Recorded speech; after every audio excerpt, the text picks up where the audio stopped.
Olá, queridos. A Bíblia como ela é. Hoje nós vamos estudar a Epístola do Apóstolo São Paulo aos Efésios.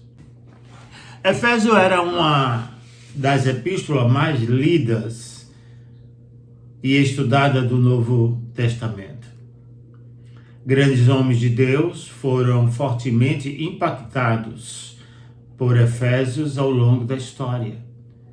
Samuel Coleridge a chamou de a divina composição do homem. João Calvino considerava Efésios seu livro favorito da Bíblia. John Knox pediu que os sermões de Calvino em Efésios fossem lidos para ele em seu leito de morte.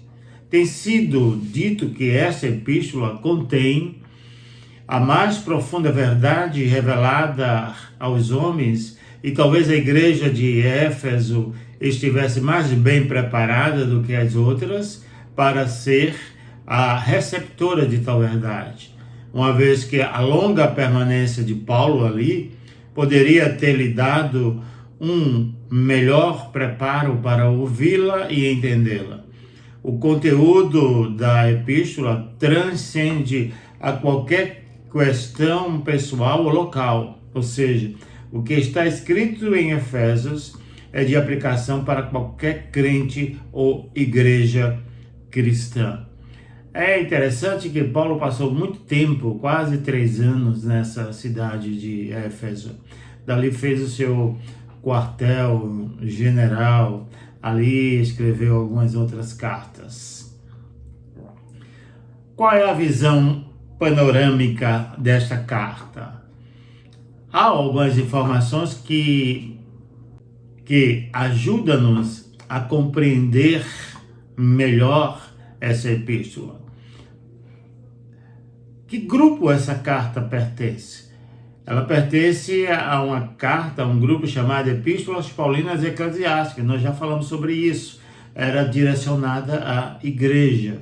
Daí vem a palavra eclesia. O autor é indiscutível, o apóstolo Paulo. A data 61 depois de Cristo. Local, Paulo em Roma, prisão. Paulo está preso em Roma e ele escreve para esta cidade ou para esta igreja que está em Éfeso. Versículo-chave está no capítulo 4, versículo 1, quando diz: rogo-vos, pois eu, o prisioneiro no Senhor, que andeis de modo digno da vocação a que fostes chamados. Esse é o versículo-chave dessa carta. É uma carta que nós chamamos também de paranética. É uma carta de exortação, de admoestação, de chamar a igreja, os membros, a viver uma vida de responsabilidade, uma vida cristocêntrica. A expressão-chave desta carta: vida prática em Cristo. Ela vai trabalhar a vida prática do dia a dia. Não é apenas sermos ouvintes da palavra, mas é internalizar essa palavra, ruminar essa palavra, colocar essa palavra no nosso coração e que essa palavra seja um norte para as nossas vidas. A cidade de Éfeso, localizada a 1.600 metros da costa do mar, Éfeso era uma capital da Ásia Menor. A cidade era bastante conhecida por ser um grande centro religioso, político e comercial da região. Em Éfeso estava um dos mais famosos templos dedicado à deusa Ártemis, que em Atos ela é chamada de Diana, pela questão do secretismo, né? Da relação dos deuses gregos correspondente ao deus latino ou romano. Então, Ártemis em Roma era a mesma coisa de Diana dos Efésios. E essa história criou um rebuliço muito grande na cidade, porque Paulo vem com uma mensagem cristocêntrica e eles perderam dinheiro porque era vendido, né, as suas relíquias dessa deusa, era a deusa da cidade, todo mundo comprava. E no momento que as pessoas se convertiam, deixavam de serem os compradores desses objetos. O templo é extremamente luxuoso para a época e demorou 220 anos para ser construído. O médico Lucas escreveu sobre a influência da deusa Diana em Atos, no capítulo 19, 23 a 41. Os moradores da cidade também se orgulhavam do teatro local, que comportava cerca de 25 mil pessoas. Então era uma cidade metrópolis. Era uma cidade que tinha uma influência muito forte política, social e religiosa, no sentido da proclamação, da dedicação aos deuses pagãos, deuses gregos e deuses também romanos, que eram deuses correspondentes. O contexto dessa carta. Paulo visitou Éfeso no retorno de sua segunda viagem missionária, deixando ali o casal Áquilas e Priscila. Isso está em Atos, capítulo 18, do 18 ao 21. Em sua terceira viagem missionária, o apóstolo passou cerca de 3 anos em Éfeso. Atos 19, 1 ao versículo 20. Nesse período teve suficiente influência para reprimir a Diana, a tal ponto que os adoradores da deusa se levantaram contra ele, tornando necessária a sua partida para Macedônia. Atos capítulo 20, versículo 1. No retorno da terceira viagem, Paulo parou em Mileto e mandou buscar os presbíteros de Éfeso, a quem dirigiu suas palavras de despedidas. Atos 20, do 16 ao 38. Timóteo ficou como líder da igreja em Éfeso. Isso nós encontramos em 1 Timóteo, capítulo 1, versículo 3. A carta é impessoal. Foi enviada pelo menos à igreja espalhada ao longo da rota de Éfeso a Colossos, com destinação a Tíquico e Filemon. Tíquico foi instruído a ler esta carta nas igrejas e depois relatar qualquer questões pessoais que Paulo tinha para cada igreja. Efésios capítulo 6, versículo 21 até o versículo 22. O conteúdo dessa carta. Éfeso é carregada de informações sobre as doutrinas básicas da fé cristã. Primeiro, o apóstolo fornece uma bela fundamentação da doutrina de Cristo. Depois apresenta os aspectos práticos, a vida cristã, como resultado da base teológica comunicada no início da epístola. Paulo discorre sobre nossas armas contra o inimigo.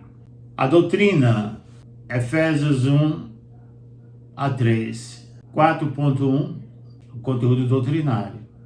A fim de ajudar seus leitores a valorizar a magnitude da graça divina, o apóstolo contrasta o domínio que o pecado exercia sobre eles, antes de se converterem, com a libertação de tal tirania após a conversão. Também ressalta o fato de que a salvação é algo totalmente imerecido.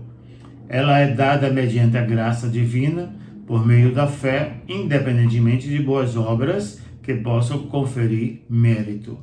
A graça divina manifesta-se, sobretudo, na redenção dos gentios, arrancando-os do paganismo e unindo-os aos judeus no seio da igreja. No capítulo 1, nós podemos selecionar 3 pontos importantes nessa carta. somos escolhidos pelo Pai. Nós vamos encontrar isso em Efésios de 3 a 5, versículo. Número 2, somos redimidos pelo Filho, Efésios 1, 7.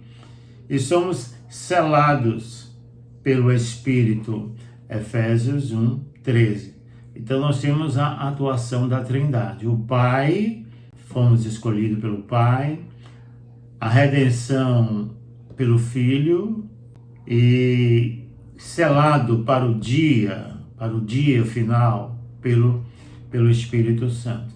E ele vai fazer uma divisão entre o homem sem Cristo e o homem com Cristo. Ele faz essa analogia.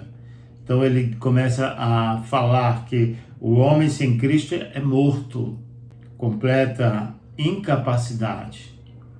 O pecado tornou o homem incapaz de alcançar a graça de Deus, o perdão de Deus. Primeiro, preso aos valores do mundo, o homem sem Cristo. Ele é prisioneiro dos valores do mundo, que são valores transitórios, temporários. Pode até aparentemente trazer alegria, conforto, mas o final é triste desses valores mundanos. Então, o segundo é preso a Satanás. O homem sem Cristo está preso a Satanás. Porque há um caminho, gente. Há uma escolha a tomar. Ou você se torna filho da luz, ou você se torna filho das trevas. Ou você segue a vontade de Deus, tendo Jesus como Senhor e Salvador, ou você está na direção do diabo e seus demônios. É uma escolha que temos que fazer. A Bíblia é bem clara nesse dualismo. E o homem sem Cristo, como ele está morto, ele é preso à vontade da carne, ou seja, aos desejos da carne. E isso nós vamos encontrar em Efésios capítulo 2 e versículo 3. Prisioneiro da carne, dos desejos. Ele é guiado pela vontade, pela emoção, não pela razão, não pelo espírito, mas para satisfazer a necessidade da carne. Mortos nos vossos delitos e pecados. O capítulo 2 já começa a dizer isso. Mortos em delitos e pecados. É o homem sem Cristo. Aí agora ele traz a antítese, o oposto de um homem morto. Ele diz que o homem com Cristo, ele é vivo. Ele vai aqui enumerar, não é? Porque nós recebemos o favor divino, o presente de Deus.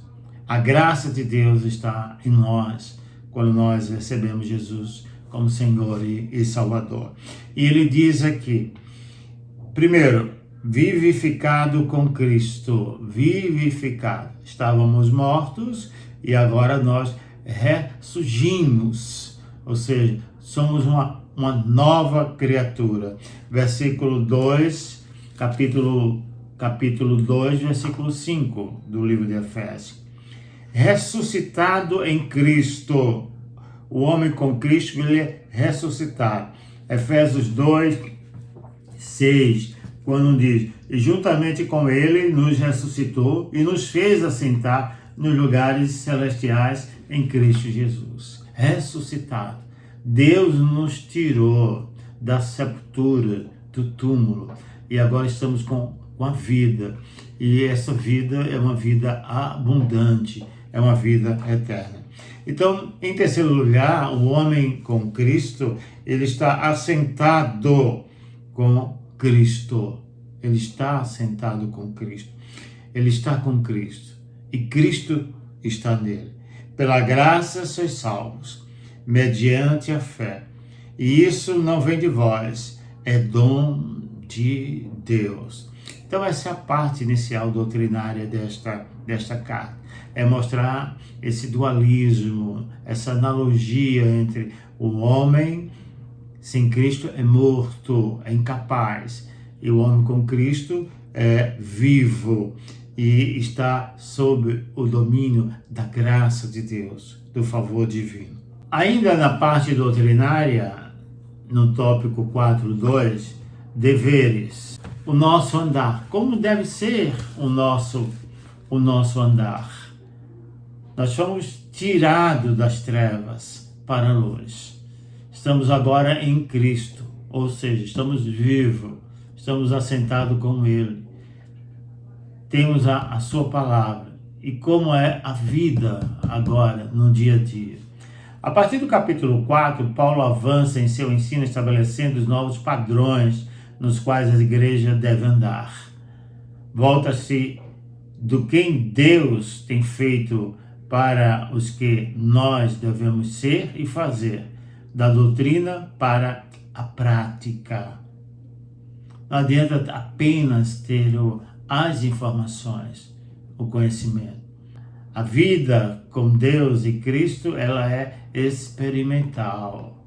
Ele vai aqui, nesse mesmo capítulo do 6, no capítulo 4 ao 6, falando sobre o andar, ele apelo para a unidade do corpo, rogo-vos, versículo 1. A unidade depende de qualidades morais. A unidade depende de qualidades morais. Primeiro, humildade. Ele vai trabalhar essa questão. O cristão tem que ser humilde, não orgulhoso, altivo, mas humilde. Assim como Cristo foi e nos ensinou. Ele vai trazer a questão da mansidão.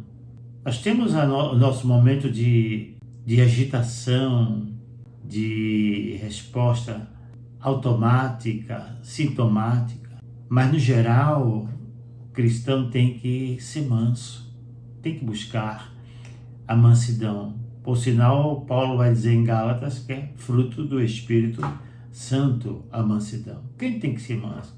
Quem não tem que brigar com ninguém? Jesus nos ensina que se alguém bate em uma face, dá outra. Se alguém obriga tu a caminhar 1 milha, vai com ele 2 milhas. Você não tem que ir para o embate. Em terceiro lugar, a longanimidade, apelo para a unidade do corpo. Convivência pacífica uns com os outros. Aqui está a comunhão uns com os outros. O crente não tem que ser um instrumento de divisão, de facções na igreja. Ele tem que aprender a ser aquele que traz a paz, a conciliação entre irmãos. E a letra é amor, que é a base, não é? É a base da vida cristã. Deus é amor, Jesus é amor. Jesus dá a maior demonstração do amor de Deus na cruz do Calvário, ao morrer em nosso lugar.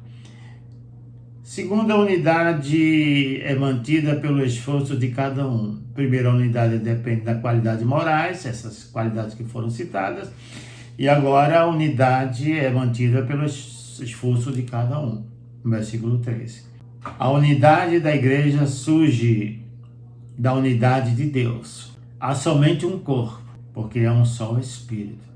Há um só Senhor, há um só Salvador. Essa é a visão de Paulo para a igreja de Éfeso.